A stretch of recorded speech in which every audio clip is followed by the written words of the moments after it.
Ya, baik. Selamat sore untuk kita semua. Pada kesempatan ini, saya atas nama pimpinan PKBM Harapan Bangsa Kota Kupang Provinsi NTT. Saya ingin untuk di akhir daripada pelaksanaan uji kesetaraan program pemerintah sesuai dengan pos pelaksanaan ujian Kemdikbudristek dan Teknologi nomor 31 tahun 2023. Di mana untuk merealisasikan itu maka walaupun dalam segala keterbatasan dan kekurangan, PKBM Harapan Bangsa dapat melaksanakan itu dengan baik. Dan terlebih saya mau menyatakan kepada semua stakeholder dari pusat sampai ke daerah. Terima kasih kepada Bapak Menteri Pendidikan, Ristek dan Teknologi, Kemdikbud RI, khususnya bidang PMPK dan uh, di handle oleh tim yang terkait yang sudah melakukan monep uji publik serta pelaksanaan UK. Kalau kita melihat secara ini keseluruhan bahwa UK ini memang sangat sulit untuk dilaksanakan. Tetapi karena menjadi amanat pemerintah, sehingga PKBM Harapan Bangsa dapat melaksanakan itu dengan baik. Yang kita ketahui bersama bahwa ada dua PKBM yang bergabung berdasarkan keputusan Kepala Dinas Pendidikan dan Kebudayaan Kota Kupang yang menetapkan bahwa PKBM Harapan Bangsa sebagai penyelenggara uji kesetaraan tahun 2023 dan yang ditumpangi ada dua PKBM yaitu PKBM Lais Menekat dan PKBM Excellent dengan program paket A, B, dengan C. Ketika digabung, memang paket PKBM Harapan Bangsa punya peserta yang cukup banyak. Peserta paket A 34 orang, paket B 90 orang, dan paket C berjumlah 110 orang. Dan ditambah lagi dengan PKBM Lais Menekat, paket B ada 7, paket C juga 7, dan PKBM Excellent paket A ada 1 orang. Dan sekolah-sekolah itu menitipkan pesertanya di sini berdasarkan keputusan Kepala Dinas. Semua total keseluruhannya yang mengikuti uji kesetaraan berjumlah 225. Sorry ya, paket A dengan B, A dengan B itu saja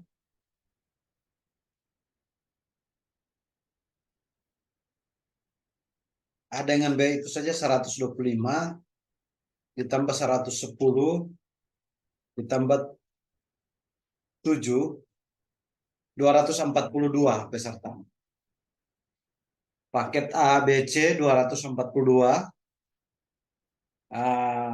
Pelaksanaannya, jadwal pelaksanaannya ada dua gelombang pelaksanaan. Gelombang pertama paket C itu 13-14 Mei paket C, dan paket AB tanggal 20 sampai 21 Mei.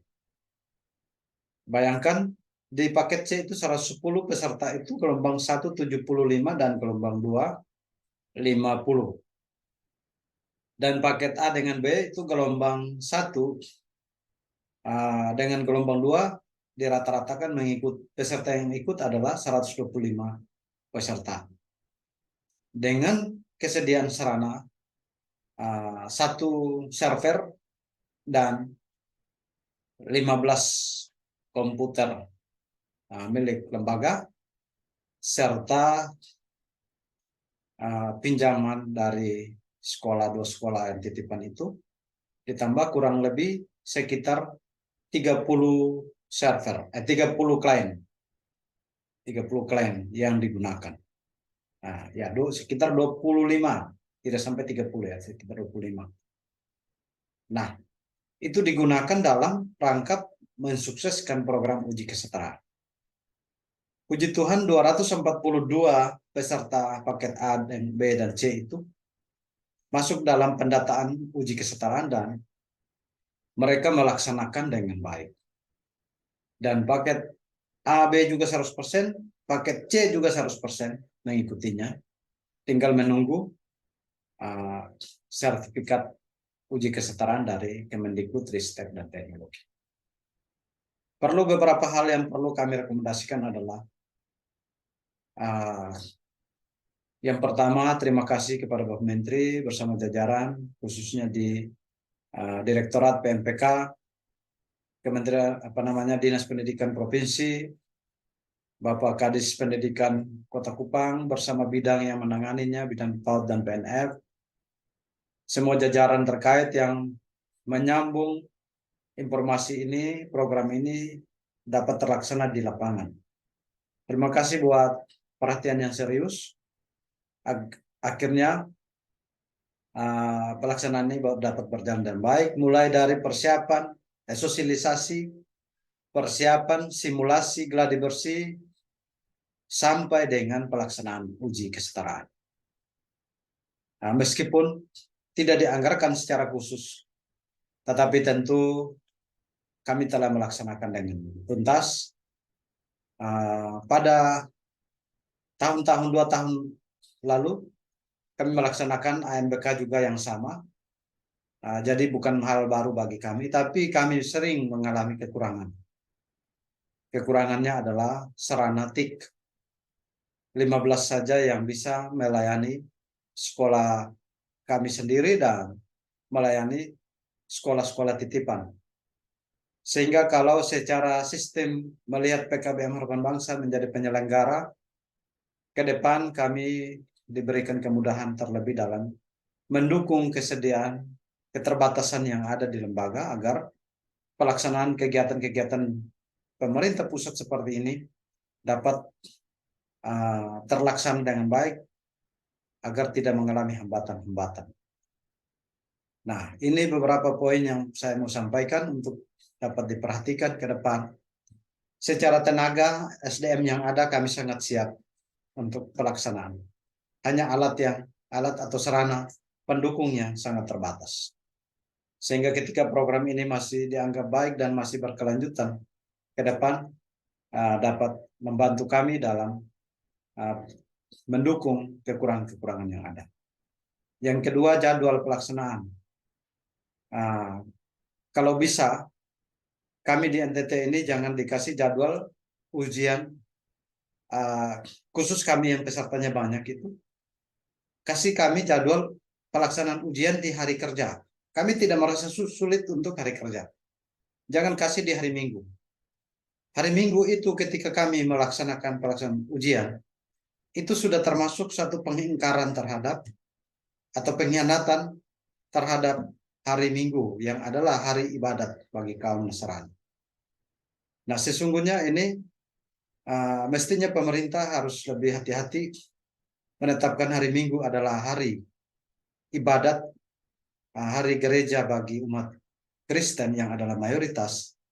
Justru yang mayoritas dipaksa mengikuti jadwal minoritas. Kalau agama-agama lain khusus di peserta kami itu, agama lain tuh bisa 1, 2, 3, tidak lebih dari 10, 20. Tapi justru yang dari 242 itu 90% didominasi oleh umat Kristen, Protestan, dan Katolik. Yang mereka juga sangat membutuhkan hari Minggu adalah hari mereka harus gereja. Tetapi sangat disayangkan pemerintah telah menetapkan jadwal ini, itu maka mereka juga ikut pelaksanaan UK salah, tidak ikut salah. Buasi malakama.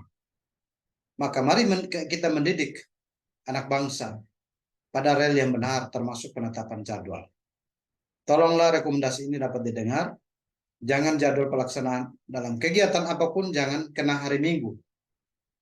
Kalau andai kata hari Minggu dipandang di daerah lain dipandang penting, adalah efektif, maka sistemnya diatur supaya pelaksanaannya per regional. mungkin regional Indonesia Barat, Tengah, dan Timur dilakukan berbeda, sehingga kami tidak mengalami hambatan. Peserta yang datang melaksanakan ikut UK itu peserta yang dipaksa. Kami harus paksa untuk tidak mengikuti kegiatan kebaktian pagi, gereja pagi. Orang harus mengikuti UK. Ditambah lagi kalau ya puji Tuhan kemarin jaringan tidak terganggu, tapi di Gladi itu jaringan terganggu. Sudah tidak gereja lagi, datang menunggu waktu pelaksanaan Gladi UK, kasihan sekali. Untuk itu ini menjadi perhatian yang serius. Ini bagian dari atensi publik yang bisa merekomendasikan kepada pemerintah untuk memperhatikan hal-hal ini. Ada beberapa poin itu perlu diperhatikan secara bersama sehingga dalam rangka pelaksanaan program pemerintah pusat ke daerah dapat dilaksanakan tidak dengan mengeluh atau tidak dengan terpaksa, tetapi dapat dilaksanakan secara baik, secara arif dan bijaksana, dan dapat dilaksanakan dengan sukacita. Ini yang perlu kami rekomendasikan untuk pemerintah pusat agar dapat diperhatikan ke depan, agar semua program-program yang direalisasikan dapat dipandang baik. Terima kasih. Selamat sore. Assalamualaikum warahmatullahi wabarakatuh. Shalom. Om Swastiastu. Namo Buddhaya. Salve Salam Kebajikan. Tuhan memberkati kita semua.